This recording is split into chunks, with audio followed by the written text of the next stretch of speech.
What's up, guys? Welcome back to my Road to Commander series. This is episode number 4, game number 4. If you don't know what the series is, I'm sure most of you guys know, but as far as me, up until recently, I had no clue what this series was, what it was about, and I had watched videos, but I didn't really pay that much attention where I watched, every single one of somebody's. I would always get in, mid-series, and I wouldn't really realize what they were doing. But for you guys that don't know, it's recording and commentating every game from 1 to 80 and just seeing. I think the main focus or the main point of the series is so that everybody can see, kind of generally how you play in all games, not just your best absolute, kill whore tastic games. And I think it's important to see that, I'm not just a high KD game playing person. I do get those quite a bit, but usually as I'm getting them, I'm also playing the objective as well as I can. Um, I generally get 30 kills, 40 kills a game, and depending on the deaths is what I deem it, if I deem it worthy or not to be viewed by others. And right here you see that I'm basically just defending that A bomb site or B bomb site, excuse me. I'm just defending the B bomb site, which I got the plant on. Um, Tater let me plant it. He stopped his plant.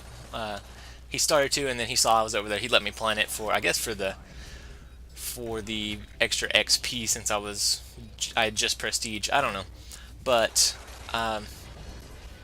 yeah, basically this round was over before it even started.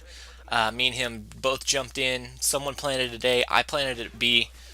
We defended them both. They didn't stand a chance. Real quick, right off the bat, it was a 2-minute round. Jumped off, got a bomb plant, and went 7-0. And this side is where it gets a little bit more tricky. Uh, Depending on, say you're camping at B, waiting to defend the bomb site, and someone plants it at A. Do I move? Do I not?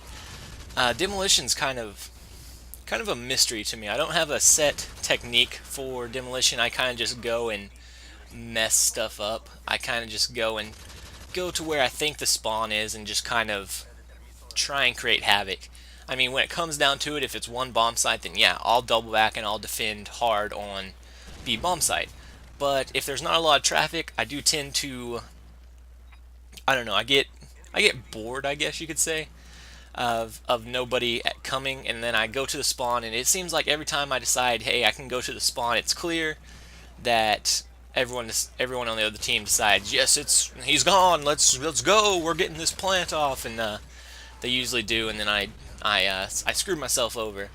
But for some reason, I always have to be moving. Almost, I'm sitting in one spot. If there's not a whole lot of traffic there very often, I get incredibly bored, and then on the off chance that someone does round the corner, my guard is down, and I'm playing it. I don't know. My guard's down. I'm not expecting it, so my aim is slower. My reaction time is slower. But if I'm constantly moving and expecting to see people, then my reaction time is always on par, always good, always, you know, fast. I don't know. This game, I think I played the objective fairly well. We made a mistake. At least I made a mistake.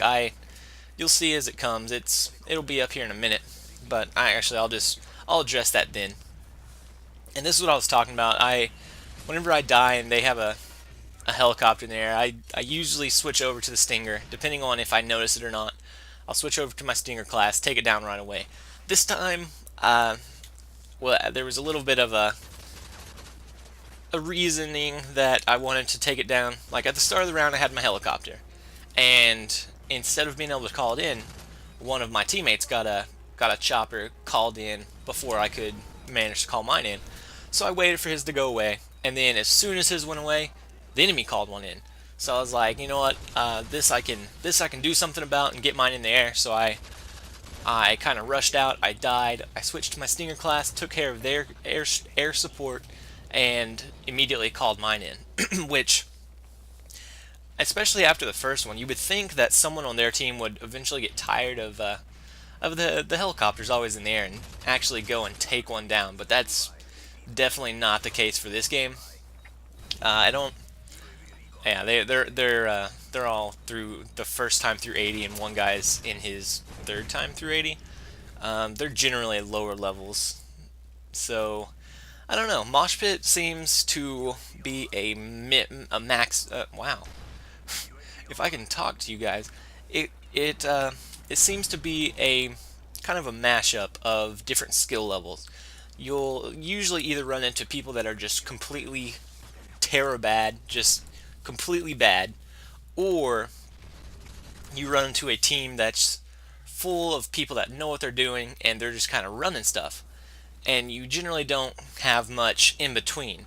So whenever me and Ronnie are running Mosh, we're either usually completely dominating, or me and him, when we're by ourselves, we're either dominating or struggling to take on this six-man team that thinks they're so good and uh, thinks they're just, I don't know, amazing because they can take out a bunch of pub stars. And they always let you know about it. They always brag about it. They're always like, "And you lose again." And since me and Tater's names are so close together, they always have to make some smart remark like, I don't know, we're owned by whatever, and they maybe you should get got owned by, I don't know, some weird stupid remark that, it's not our fault that we can't take a whole team that's kind of organized and playing it slow.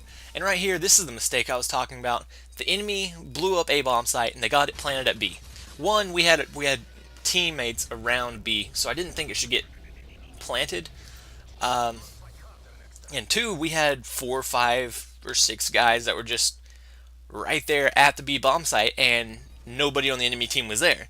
So I was under the assumption that somebody was getting the defuse, and so I ran away to defend to make sure no one got up and got a lucky grenade or something.